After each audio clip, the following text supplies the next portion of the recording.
こんにちは、楽ちんきちんとライフのみほです。6月に入りジメジメとした日が続いていますよね。今月からオンラインサロンがスタートしたのですが、メンバーの皆さんから毎日のように嬉しい作れぽや温かい声をたくさんいただいて、私自身すごくパワーをもらっています。今週はそんな今の季節にぴったりの火を一切使わないホットクックだけで作るさっぱり夏メニューの2日間をお届けします。無理して頑張らなくてもホットクックを相棒にすれば、夕方のキッチンはもっと涼しく心地よい場所になりますよ。ぜひ最後までご覧くださいませ。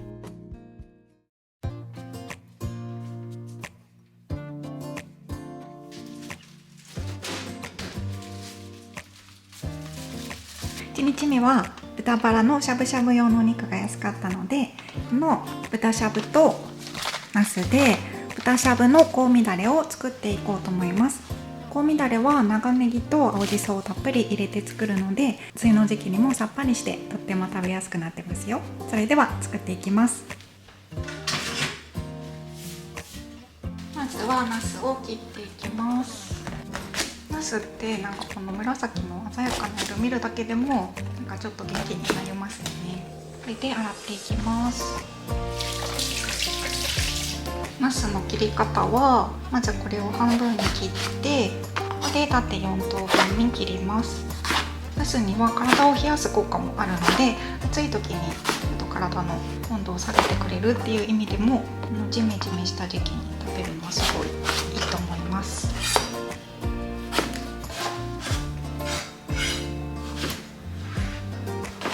切れたら内鍋に入れます。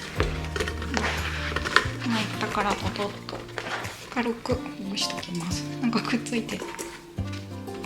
よし。これでナスは切れたので、あとはこのお肉を上に乗せていきます。しゃぶしゃぶ用のお肉だとだいたいこの薄くなってて、このぐらいの大きさに切ってあるので、もう切らずにそのまま入れちゃいます。このまま上にどんどん乗せていきます。で、火が通りやすいようになるべく重ならないようにはしたいんですけど、でもこれだけの量あると重なっちゃうので、なるべく重ならないように乗せていきます。で、こうなったらあとまだ1パックあるんですけど、これをこの交互にしていくように、これ横で入れたので今度は縦に入れるようにすると、混ぜる時に取る時に取りやすくなるので、こんな感じに交互にして入れていきます。豚しゃぶ用肉すごい綺麗にこうね並べられてるので、特に自分で剥がさなくてもそのまま鍋ればいいところが時短ポイントかなって思いますで、これで本当もう出来上がり、準備は完成なので、これ朝準備してこのまま冷蔵庫に入れておく場合は、この状態で蓋をして冷蔵庫に入れておいて、夕飯前に出してくるって感じになります。今回はすぐ調理してしまおうと思うので、この状態で無水で茹でるで今回やるんですけど、ナスから水分が出るので大丈夫だと思うんですが、ちょっとだけお水を足します。大さじ2をお水をこの周りから鍋肌から入れる感じにして、入れたらこの状態であとはホットクックに入れます。ホットクックに入れて蓋を閉めたら、手動で作るの無水で茹でるの5分でスタートします。ホットクックにお願いしている間に、この長ネギと青じそを使って香味だれを作っていきたいと思います。長ネギはみじん切りにしていきます。結構生で食べるのでちっちゃめにしといた方が食べやすいかなとは思います。なんかお子さんいる場合は、生の長ネギとか嫌いかもしれないので、なしでも全然美味しくできるので、長ネギとか青じそとかなしバージョンで作ってみてください。で、切ったらボウルに入れておきます。次は大葉4枚から6枚ぐらい、今回ちょっと5枚なんですけど、千切りにします。くるくるって丸めて千切りにしていきます。千切りとか言いながらあんまり細く切れてない。これも同じくここに入れます。で、ここでその香味だれのタレを作っていきます。使うのが醤油、お酢、ごま油、切りごま、お砂糖です。で、まず醤油が大さじ4、大さじ3までしか測れないので大さじ2を2回入れます。と次にお酢が大さじ3、ごま油が大さじ2、砂糖が小さじ2で、最後にいりごまが大さじ2入れます。ちょっと大さじ1ちょっと入れすぎちゃったんですけど、いりごまは小さじ2です。まあ、ちょっと多いぐらいなんで大丈夫です。で、これをよく混ぜたら出来上がりです。これすごい美味しくて、うちの夫もこのタレ美味しいねって言ってて、このタレだけでもすごい美味しいので、これを普通にお豆腐とかに冷ややっこにかけても美味しいと思うし、お肉だけじゃなくてお魚とかにも、白身魚とかにかけても美味しそうだし、なんか鶏肉蒸したやつにかけても何でも全然美味しいと思います。なのでぜひこれ作ってみてください。青じそが入ってて結構さっぱりしてるので、すごい食べやすくなってます。出来上がり。約18分で出来上がりました。お肉を剥がしてみて、たまにちょっとお肉に火が通ってない場合とかもあるんですけど、これだいぶ熱くなってるので、この中で簡単にかき混ぜてもらえれば火が通ると思うので、今日はちゃんと通ってそう。簡単に混ぜてみてください。で、ナスもこんな感じで結構とろっとして仕上がってるので、これで出来上がりです。ちょっと水分が多くなってるので、お皿に盛るときあんまり水分入れないようにすると香味だれがしっかり効くのでいいかなと思います。やっぱ豚しゃぶとかってキッチンでお湯グラグラしてやっぱしゃぶしゃぶする感じだと思うので、これだと暑い日でもキッチンに立たずにこのボタン一つポンって押すだけで熱くならずに涼しく作ることができます。こんな感じで器に盛れたので、最後にここにさっき作った香味だれをたっぷりかけたら出来上がりです。結構たっぷりかけてずっと美味しいです。ちょっとしそが溜まりすぎちゃった。これでできました。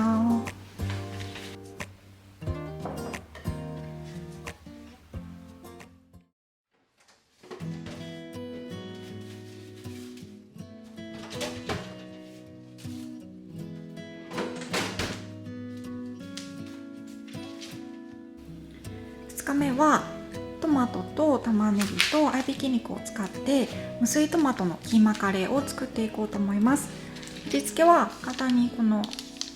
カレールーで済ませて、隠し味にお醤油だけちょっと入れようと思います。まずは玉ねぎから切っていきます。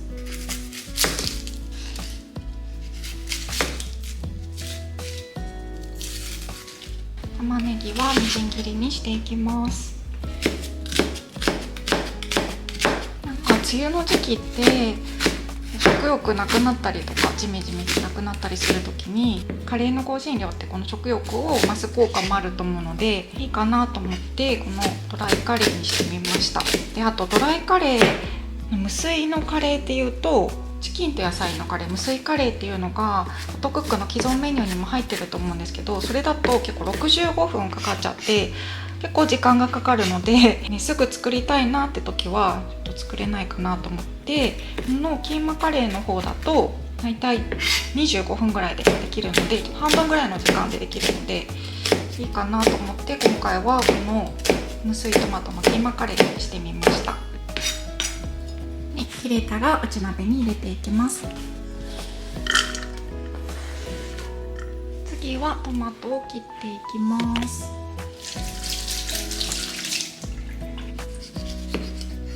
トマトの切り方なんですけど、そんなに気にしなくても大丈夫で、細かく切れてればカレーの水分になるので、細かくこんな感じに切ってもらえればほぼほぼとろけて水分になるので、あまり大きさとか均等に、切れてた方がいいのかもしれないんですけど、切れてなくても手にしても溶けちゃうので大丈夫です。トマト嫌いなちっちゃい子とかでも中にトマト入ってたらそんなに分からずに食べられると思うので、しかもカレーって結構ちっちゃい子食べますよね。子供でもカレーってよく食べるので、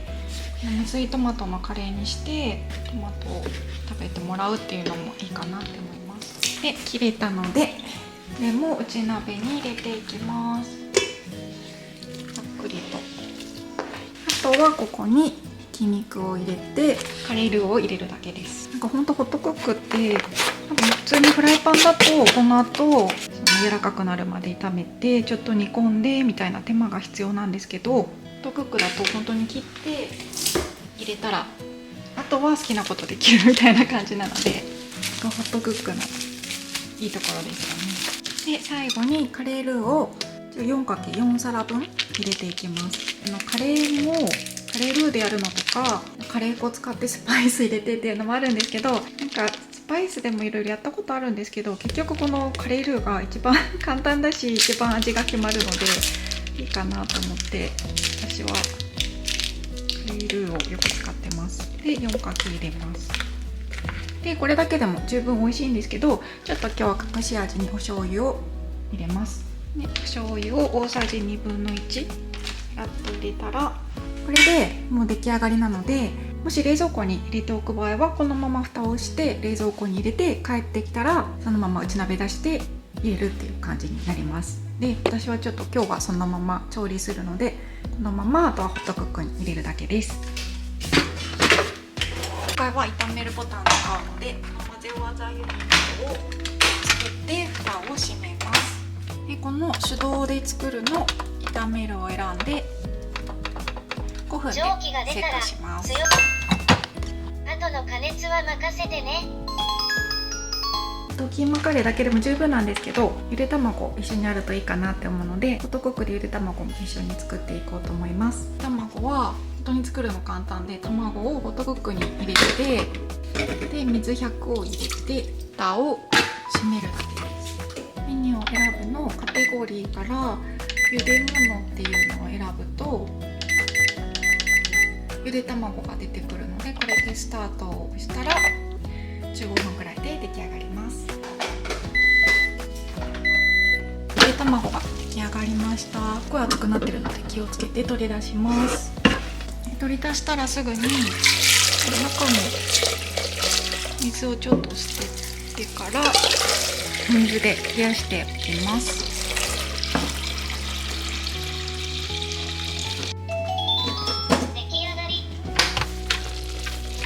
約20分でキーマカレーの方もできました。ちょっと固まってるところとかもあるので軽くかき混ぜます。水入れてないんですけど、玉ねぎとトマトの水分だけでこんなにとろっとした感じに仕上がります。出来上がりました。さっき茹でて冷やしておいたゆで卵を切ります。こんな感じに出来上がってます、ね、これをのっけたらちょっとなんかキーマカレーっぽくなるとかドライカレーっぽくなるので、お好みでゆで卵ものせてみてください。これで出来上がりです。ドライカレーはうちの子供たちもすごい大好きなので、いつもおかわりしてパクパク食べてくれます。で、普通のカレーよりも短い時間で作れるし、材料も少なくて作れるのでおすすめです。よかったらぜひ作ってみてください。